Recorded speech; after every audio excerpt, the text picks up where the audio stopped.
That group continues to make a collective impact on the international military support to Ukraine as they continue to defend themselves from Russia's unprovoked war of aggression.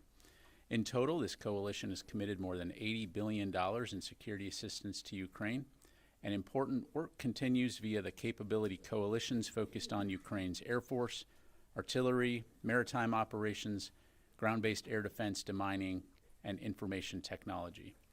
In his opening comments for today's contact group, Secretary Austin reaffirmed U.S. support for a free, secure, and sovereign Ukraine, and that we will continue to work hard alongside international allies and partners to ensure that Ukraine receives the capabilities it needs to protect its citizens and defend its sovereignty for the winter and beyond. Separately, as you heard us announce last night in a joint statement, the U.S. and U.K., with support from Australia, Bahrain, Canada, and the Netherlands, conducted strikes yesterday against 8 Houthi targets in Yemen in response to the Iranian regime-backed Houthis' continued attacks against international and commercial shipping, as well as naval vessels transiting the Red Sea. These strikes were precise, proportionate, and intended to further disrupt and degrade the capabilities the Houthis have been using to threaten global trade and the lives of innocent mariners. Targets included a Houthi underground storage site and locations associated with the Houthis' missile and air surveillance capabilities. Of note, shortly after taking these strikes, an additional Houthi target was struck by the U.S. in self-defense, destroying an anti-ship cruise missile that was prepared to launch and which presented an imminent threat to vessels operating in the region. Again, our aim remains to de-escalate tensions and restore stability in the Red Sea. But, as our joint statement yesterday emphasized, we will not hesitate to defend the lives and the free flow of commerce in one of the world's most critical waterways in the face of continued threats. And with that, I'm happy to take your questions. We'll go to Associated Press, Lita. Thank you. Two things. One, can you give us an update on Secretary Austin's condition and any estimated expected time that he will return to the building? And do you want to do that first? Sure. In terms of return to the building, I don't have anything to announce today. Of course, we'll continue to keep you updated. The Secretary continues to recuperate from home. He's recovering well. As I highlighted last week, part of his care at home continues to be physical therapy. But again, we'll keep you updated on his return date to the Pentagon. And secondly, on the strikes last night, first, just a clarification on what you just said, the additional unilateral strike, how long after that, the initial barrage, did that happen? And then can you provide a more detailed BDA at this point? Last night they weren't able to say much about what they thought the impact of the strikes were. Sure. In terms of the self-defense strike, rough number probably within 15 to 30 minutes of the main operation there. In terms of post-strike assessments, CENTCOM is continuing to assess the outcomes of the strikes. So I don't have anything specific on that other than to say that we believe that we achieved good effects. I can tell you that since January 11th, we assessed that we've destroyed or degraded over 25 missile launch and deployment facilities, more than 20 missiles, plus we've struck unmanned aerial vehicle, coastal radar, and air surveillance capabilities, as well as weapon storage areas with good effects. We'll continue to assess and provide you updates as we're able to. Tom. First of all, Pat, can you give us an estimate of how much Houthis have been degraded by the numbers you just gave out, percentage-wise, ballpark? Again, Tom, I can't go into the specifics in terms of the totality of their capabilities and provide percentages other than, again, it's fairly significant when you look at the missile launch and deployment facilities, missiles, you're talking over 50, when you add those numbers together in addition to the other capabilities. So clearly a degradation of capability. We have been very focused on targeting the kinds of things that they've been employing or using to conduct attacks against international shipping and mariners, and that will continue to be our focus. And so the last Houthi attack that I'm tracking was on 18th of January, so 5 days ago. As you know, since that time, we have taken several self-defense strikes when there was an imminent threat or an anticipated launch. But again, we'll continue to stay focused on that. Can you give us an update on Al-Assad damage assessment? And also, there were 2 service members wounded. What's their status? And then I guess you're going to be monitoring others for TBI, potentially numbers. And finally, was this the first time ballistic missiles were fired at U.S. personnel in Iraq? Yeah, thanks, Tom. So a couple things there. So in terms of al-Assad and the attack that we saw over the weekend, to my knowledge, no significant damage to the facilities.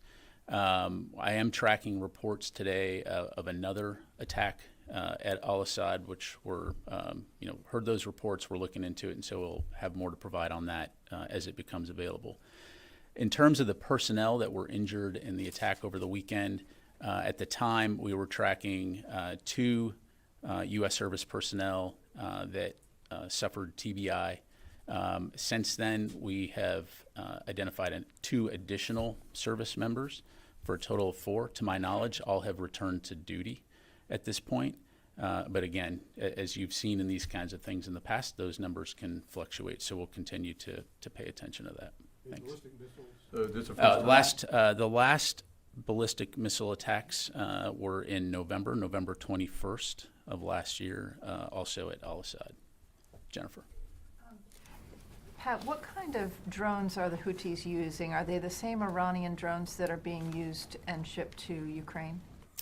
Jennifer, I don't have the specific variant, but based on my understanding, these are one-way attack drones of Iranian origin. Okay. And can you explain just generally the challenges that Ukraine will face if it doesn't get more military aid soon? Sure. Obviously the continued lack of funding has forced us to pause drawing down additional items from our inventories, given the implications for our own military readiness. And this, of course, prevents us from meeting Ukraine's most urgent battlefield needs, to include things like artillery rounds, anti-tank weapons, air defense interceptors.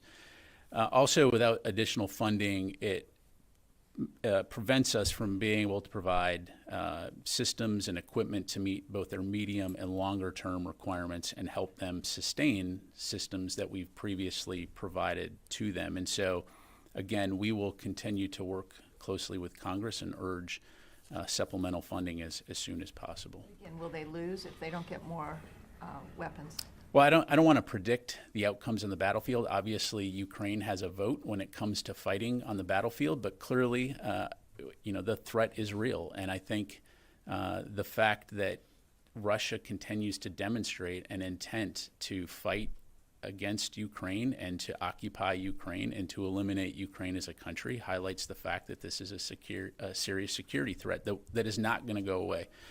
So the sooner that we're able to continue to provide the levels of support that we have, the better, not only for Ukraine, but for the international community. Is this the first time the U.S. has not been able to pledge anything to the contact group? Was anything pledged today? Any long-range weapons? Any more Abrams tanks? Yeah, I'm not tracking any specific materiel support, but of course we do continue to provide support, for example, training, and of course leadership via the capability coalitions that I highlighted in the topper. But the point is, in order for us to provide the capabilities that Ukraine needs on the battlefield today, but also in the longer term, we would really appreciate the support of Congress. Thank you. Carla. Thank you. The UN Secretary General just now is talking about the conflict in the Middle East. He's mentioning the Houthis, he's mentioning the US and the UK strikes, he's mentioning what's going on with striking in Iraq, both from Israelis and the United States, and he's urging all parties to step back from the brink and to consider the horrendous human cost of a regional conflict. What's the Pentagon's response to that? Well, Carla, we've been working for a very long time on regional security and stability, not only in the Middle East, but around the world. And so we'll continue to work very closely with allies and partners globally to address tensions in the Middle East. Since Hamas's attack against Israel, of course, we've been very focused on deterrence and on preventing a wider regional conflict, and we'll stay focused on that. And what about his words on the brink? Is the U.S. on the brink of war right now in the Middle East? We are not at war in the Middle East. Clearly, there are significant tensions in the Middle East, and again, we're working closely with allies and partners to de-escalate and reduce those tensions where we can, recognizing the fact that, others have a vote as well. Natasha. Thank you, General Ryder. Two quick things. So on the strikes last night, were there any casualties that resulted from the U.S. and UK strikes, including whether that's militants or civilian casualties? I'm on the civilian side. I'm not tracking any civilian casualties. Of course, we're continuing to assess. Natasha, I just don't have any numbers to provide in terms of potential Houthi, militant casualties. But again, that's something we'll continue to assess. And then in terms of the lack of missile attacks by the Houthis since January 18th, I believe you said, is that because the U.S. is just continuing to kind of take out their missiles and missile launchers as and when they see them kind of loading up and preparing to launch an attack? Or is it because the Houthis simply don't have that capability anymore, or it's more difficult for them to launch these missiles? What is kind of the thinking behind why they haven't been launching as many? Yeah, I mean, that's really a question for the Houthis to answer. Clearly, our goal here is to disrupt and degrade their ability to conduct those kinds of strikes, and to put that kind of pressure, especially when there's an imminent threat, I think does have an effect. They do maintain some capability, so it's not out of the question that there could be additional strikes. But again, our goal here is to ensure that the Red Sea is safe and secure for international shipping and mariners. That is our only goal. And so again, we'll continue to work with our allies and partners toward that end. Thank you. Let me go this side of the room. Phil. Do you have any sense of when or if Secretary Austin will brief this press corps? Phil, I'll very aware of the request, and I'll keep you updated on that. I do not have a date for you to provide right now. Okay. And on the attacks in Iraq, I mean, have been any communication between this department and the Iraqi government about the need to find the people who are responsible for launching ballistic missiles at U.S. forces? Well, Phil, we've had regular and ongoing discussions with our Iraqi partners on the topic of U.S. forces in Iraq and their safety and security, and so those conversations, of course, will continue. Have you been notified of any Iraqi government plans to end the U.S. mission in Iraq? At this time, I'm not aware of any official notifications to the department. Tom? Thanks, General. Is it your expectation that this dynamic in the Red Sea is going to continue until there's a sustained ceasefire in Gaza? In other words, are you expecting, is the off-ramp going to be like a settlement in Gaza? How long do you think this is going to go on for? Yeah, well, obviously I don't want to stand up here and predict the future. You've heard me talk about what our goal is, which is to ensure that international shipping and mariners can transit this vital waterway safely and securely. And so we'll continue to work toward that end, both through Operation Prosperity Guardian, which is a defensive coalition to help safeguard shipping, but also with the international community to conduct strikes against Houthi military targets that are being employed in these attacks when we need to. And so, that will remain our focus. We're not looking to go beyond that. And of course, the Houthis have a vote in this as well, and they could make the choice to stop imposing costs on themselves and their capabilities and stop these attacks immediately. So there's a distinction between Operation Prosperity Guardian and what we saw yesterday. Correct. And the name of that operation?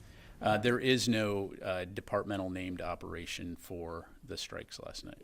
And then I know you don't want to get into the extent to which the Houthis have been degraded, but can you give a sense of how long it might take them to replenish their stocks once this is all over? I can't give you that for a few reasons. One I'm just not going to get into intelligence in terms of their resupply and refresh rates.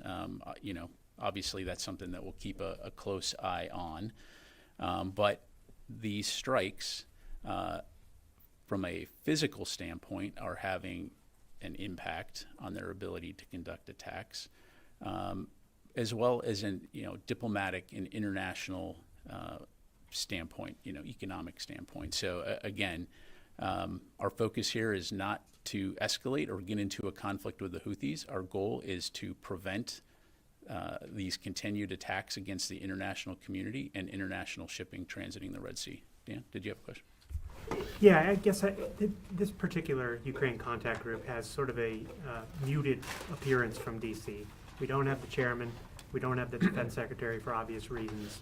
publicly discussing the urgency here. And as we look at it, we have no PDAs going. We have no sense that that's anytime soon. Can you speak to, I guess, the symbolism here that, there isn't the same level of urgency, or there isn't the same level of attention as there had been? Yeah. At the risk of coming across as flippant, which is not my intent here, that's kind of a glass half empty look at it.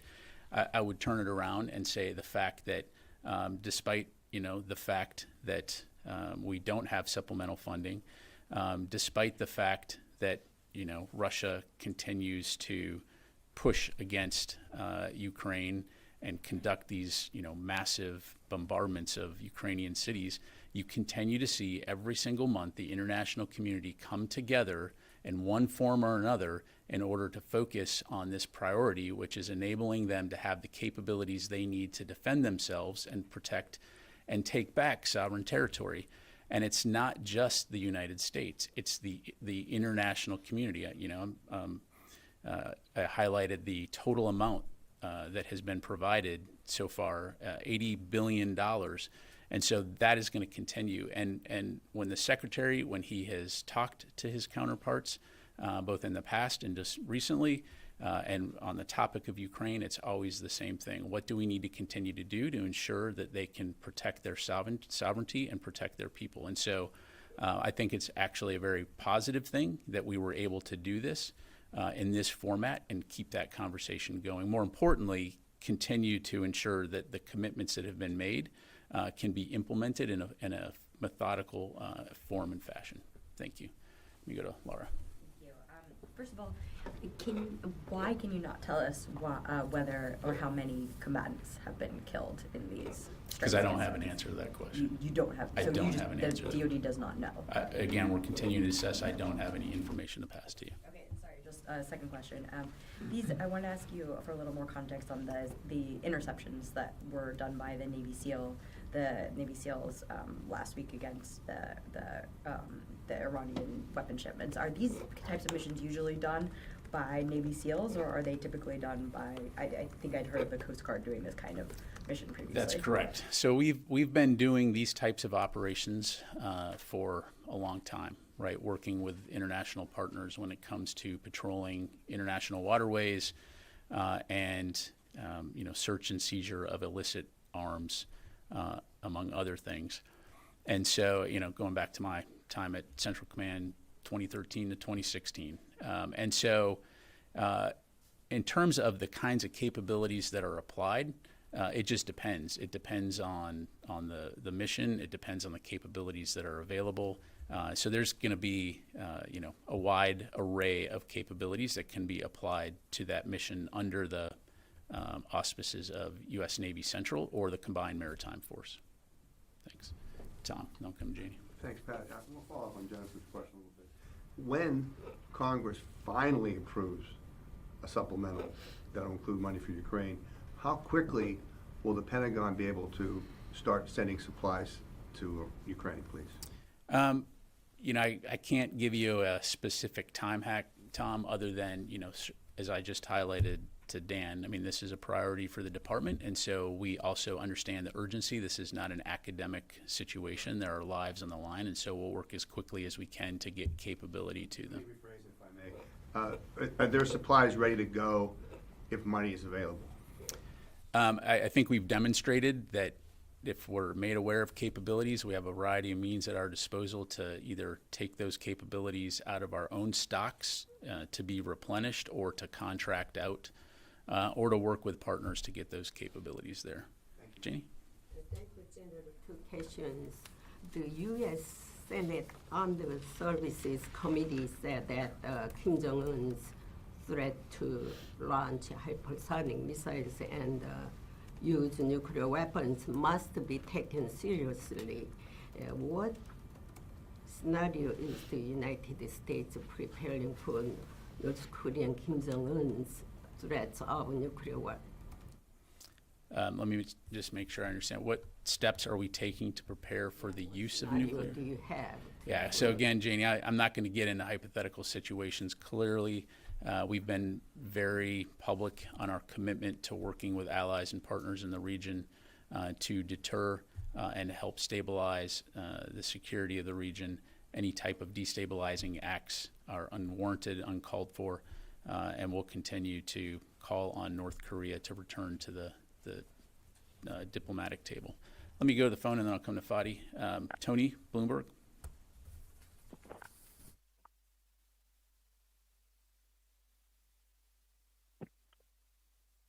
Pat, I just unmuted myself. Can you hear me? Hello. Can you hear me? There we go. Okay, we'll come back to you, Tony. Fadi? Thank you, General. Just to put the effectiveness of these strikes against Houthi positions into perspective, I think you mentioned 25 launching and deployment facilities for missiles and more than 20 missiles in addition to radars and UAVs. Does the Pentagon know how much they have in their arsenals in terms of missiles and UAVs? So, again, without getting into intelligence, I mean, clearly this is something that we will continue to study, and we have, an understanding of the capabilities. But again, for operation security reasons, I'm not going to go into what we assess as the totality of Houthi capability, other than to say that these strikes that we're taking are very deliberate, proportional, as it relates to the kinds of capabilities they're employing against international shipping. And you said the focus is not to get into a conflict with the Houthis. According to officials and the Pentagon statements, I believe the U.S. have used more than 180 ammunition, striking more than 36 positions, a number of targets, using aircraft carrier, submarine, ships, aircraft. How does a conflict look to the Pentagon? Well, first of all, I wouldn't define it as a conflict. Again, I would define it as action that's being taken to disrupt and degrade Houthi capability to conduct attacks against the international community. And again, if we go back in time here, beginning in mid-November, the Houthis began these attacks, and despite multiple warnings from the international community, and despite the fact that there was a statement from 14 countries plus the United States saying there would be consequences, they made the choice to continue to do these. And so, rhetorically speaking, should there be no cost for that? And there is a cost for that, and right now it's in the form of not only economic and diplomatic measures, but also in this case physical means to reduce, disrupt, degrade their capability to conduct these attacks. If they stop conducting these attacks, then there'll be no further need to take these kinds of actions. But again, our hope is that we can restore security and stability to the Red Sea, and we'll continue to work toward that end. Let me try Tony again from Bloomberg. Pat, Thursday the Air Force announced that its ICBM program, the Sentinel, was estimated to run 36% over its current $96 billion cost estimate. That's a lot of money. How concerned is the Pentagon that this key program may be going off the rails and that you may have to spend money to upgrade the current Minuteman III program? Yeah, thanks for the question, Tony. I mean, you're correct. As I understand it, last week the Air Force and DoD did notify Congress that the Sentinel program had exceeded initial cost projections, which did result in a Nunn-McCurdy breach. As a result of that, DoD will conduct a robust review to determine what caused the cost growth and the way ahead for the program. As our senior leaders have said publicly before, Sentinel is one of the department's largest, most complex programs, and we've also said that nothing that the department does is more important than maintaining a strong nuclear deterrent and reducing the risk of nuclear conflict. So I'm not going to be able to get out in front of that review, Tony. I can say that work is underway under the current that work under the current contract is underway and will continue until the review is complete.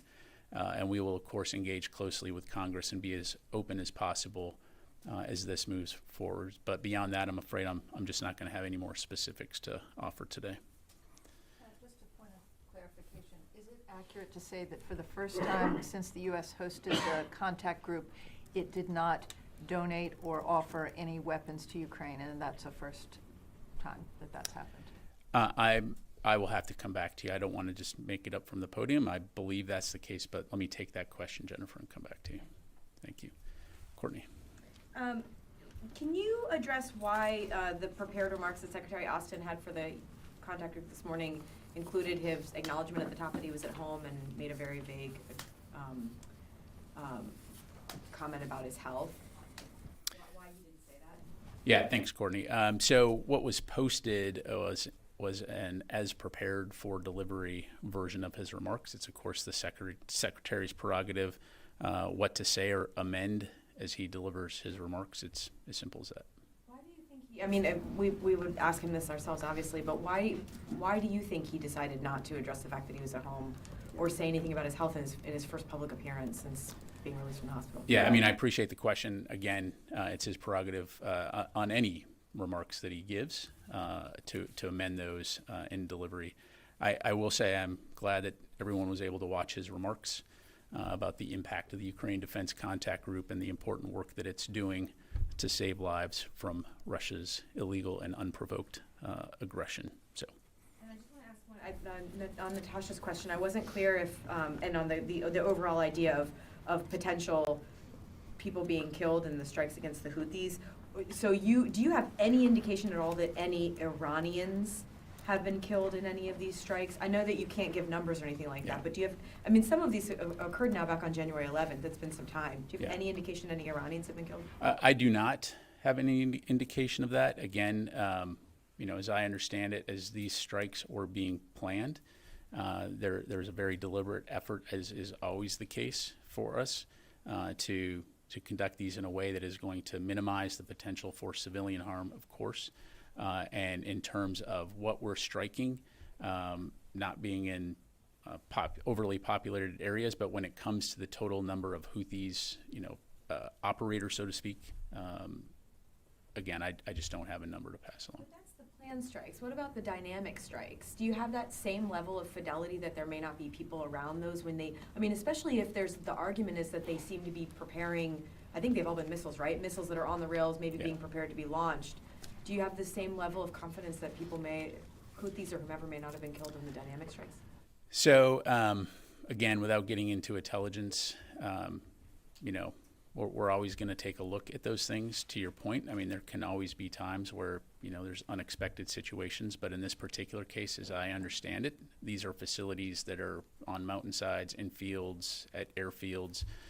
They're not in crowded industrial or populated areas, as I understand it. Again, we'll continue to assess, but I just have not seen or been briefed on anything to indicate anything like that. We'll go to Jared and then come here. Yes, sir.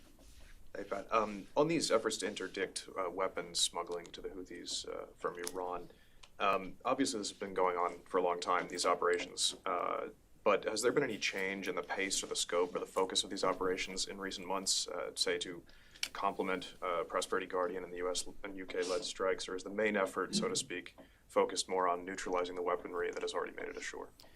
Yeah, so it's important to differentiate between those ongoing efforts that I talked about that have been happening for a while and Prosperity Guardian and these most recent strikes. So the two are not connected. Has there been any change in the pace or the scope of those interdiction operations? I don't have a number to provide other than, again, I mean, part of that just depends on, and again, this is a bit of a hypothetical, but it just depends on, for example, are there suspect vessels that need to be searched or stopped? It's sort of like any day you're driving down the highway, if you see something suspicious and you pull someone over to check. So I just leave it at that. Thanks. Yes, sir. On Syria, according to a report by Al Monitor, the Pentagon has floated a plan that encourages Syrian democratic forces to partner with the Syrian government in the campaign against ISIS. Do you confirm there's any plan? I'm sorry, which forces? Syrian democratic forces that encourage them to partner with the Syrian government. I don't have anything on that. I haven't seen those reports. Do you have I'd any refer you to the SDF. I mean, of course, our focus in Syria right now is on the Defeat ISIS mission. That's the only reason that we're there. So that's the main focus. So do you have a long-term strategy in Syria?